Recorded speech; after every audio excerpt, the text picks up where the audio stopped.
بسم اللہ الرحمن الرحیم۔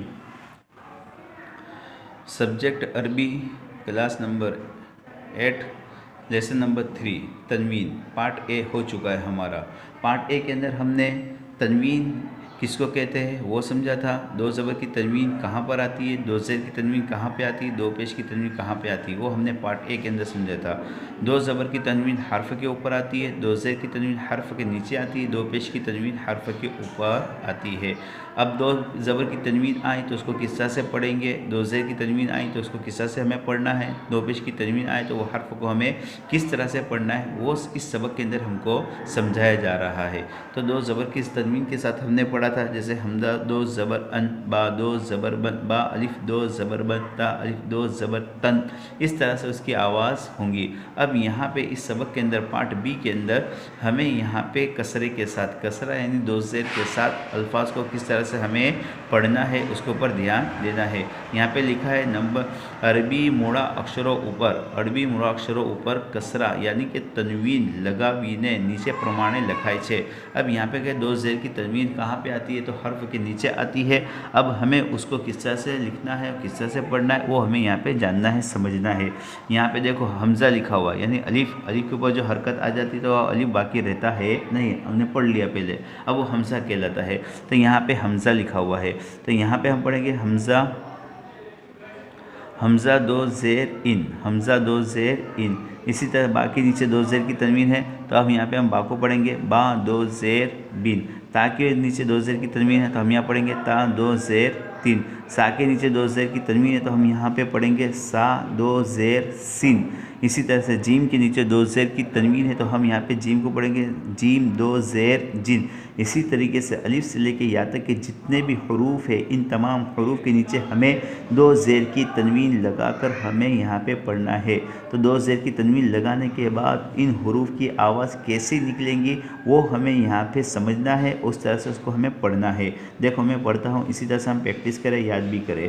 حمزہ دو زیر ان، با دو زیر بن، تا دو زیر تین، سا دو زیر سن، جیم دو زیر جن، حا دو زیر حین، خو دو زیر خن، دال دو زیر دن، رال دو زیر زن، را دو زیر رن، زا دو زیر زن، سین دو زیر سن، شین دو زیر شن، صاد دو زیر صن، ضاد دو زیر دن، طو دو زیر طن، ظا دو زیر زن، عین دو زیر عن، غین دو زیر غن، فا دو زیر فن، قاف دو زیر قن، کاف دو زیر کن، لام دو زیر لن، میم دو زیر من، نون دو زیر نن، ہا دو زیر ہن، واو دو زیر ون، یا دو زیر ین۔ اصل میں ہم ان کو پڑھیں گے ان، بن، تین، فن، جن، حن، خن، دن، رن، رن، زن، سن، شن، صن، ضن، طن، ظن، عن، غن، فن، قن، کن، لن، من، نن، ہن، ون، ین۔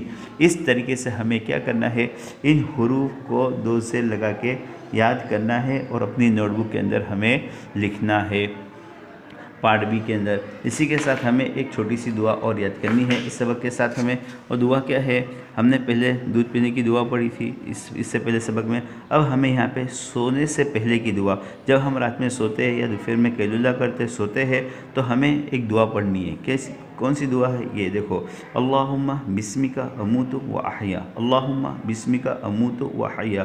یہ دو جملے ہیں، ہمیں اچھے سے یاد کرنا، دو لائنیں جو مختصر سی ہے، چھوٹی سی ہے، یہ ہمیں یاد کرنا ہے، اور جب بھی ہم سوئے تو ہمیں اس دعا کو پڑھ کر ہی سونا ہے۔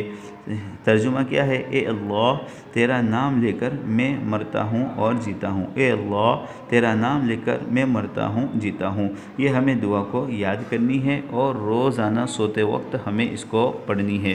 اسی کے ساتھ ہمیں ایک حدیث اور یاد کرنی ہے۔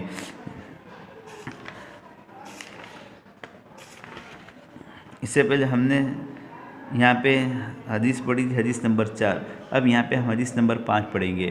حدیث نمبر 5، علیکم بالصدق، علیکم بالصدق، ترجمہ ہمیشہ سچ بات کہو۔ یہ حدیث کہتی ہے کہ ہمیشہ ہمیں کیا کرنا چاہیے، سچی بات کرنی چاہیے، جھوٹ کہنا نہیں چاہیے۔ کیوں؟ کیونکہ اب یہاں پہ آگے بتاتے ہیں، دیکھو